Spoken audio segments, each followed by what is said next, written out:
यानी मुद्दा उसकी तरफ नहीं, गोल पोस्ट चेंज करने से जो हकीकतें होती हैं ज़मीनी वो चेंज नहीं हो जाती है।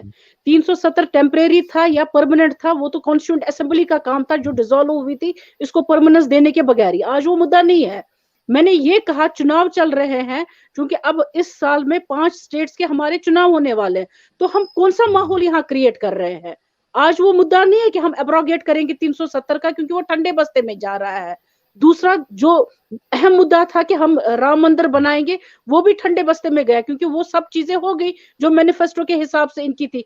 अब कोई ऐसा गर्म मुद्दा इनके पास चाहिए जहां पर ये वोट हिंदुइज्म का इस्तेमाल करके, हिंदुत्व का इस्तेमाल करके उसको ले ले। इन्होंने बुक की बात की, इनको पता होना चाहिए, जैसे कि आपने सही बोला कि शिवाजी की रेफरेंस उन्होंने दे दी थी, जहां पर उन्होंने कल्याण शायद था, उसकी बीवी, गवर्नर की बीवी जो थी वो मुस्लिम थी, उससे उन्होंने कहा कि वापस क्यों भेज दिया आपको? वो हथकंडा पॉलिटिकल हथियार जिसको हम रेप कहते हैं, उनकी लैंग्वेज में, सावरकर के लैंग्वेज में, जो 1966 में बुक आई थी, उसमें 6 glorious epochs of the Indian history, उसमें ये मेंशन है, आप पढ़ लीजिएगा। क्या हिंदुत्व का जो कॉइन है बेसिकली ये किसने नाम दे दिया? ये तो उसी का आइडिया है जो चल रहा है। आप मुझे बताइए, सच सुनने के लिए आप तैयार नहीं है, सच कहने के लिए हम खड़े हैं, लेकिन कोई सुनने को तैयार नहीं है।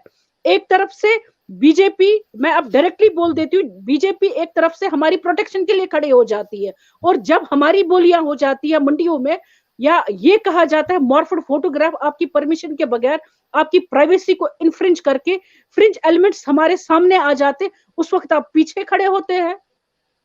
तो क्या ये दोगलापन नहीं है? एक तरफ से आप हमारी प्रोटेक्शन के लिए खड़े हो रहे हैं, और दूसरी तरफ हमारी सेल लगाकर आप ये कहते हैं कि ये सब जो है कि हम इसके साथ खड़े हुए। खड़ा होना क्या कहते हैं? आप मुझे बताइए एक भी बयान। इतनी महिलाएं हैं जो बीजेपी की इस वक्त स्टेट मिनिस्टर्स है, कैबिनेट मिनिस्टर्स है, किसकी तरफ कौन खड़ा हुआ?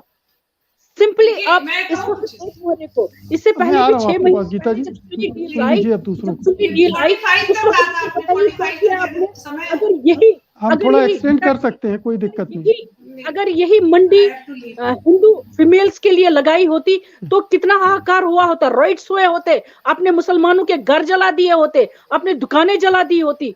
हम फिर भी इस देश के साथ खड़े हैं और कहते हैं कि वो लोग जो इस सोच को आगे बढ़ा रहे हैं, आप उस सोच को खत्म कीजिए, क्योंकि ये खाली मुसलमानों के लिए, बल्कि ये हिंदुओं के लिए भी बवाल बन जाएगा, ये हर उस रिलीजन के लिए बवाल बन जाएगा जो सेक्युलर नेचर के साथ चलना चाहता है।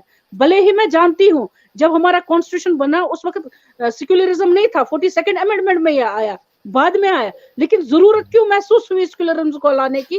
ताकि ये महसूस ना हो कि हमने ये जो देश बनाया है किसी एक सोच के लिए नहीं बनाया है, किसी एक समुदाय के लिए नहीं बनाया है, बल्कि ये देश सबके लिए है।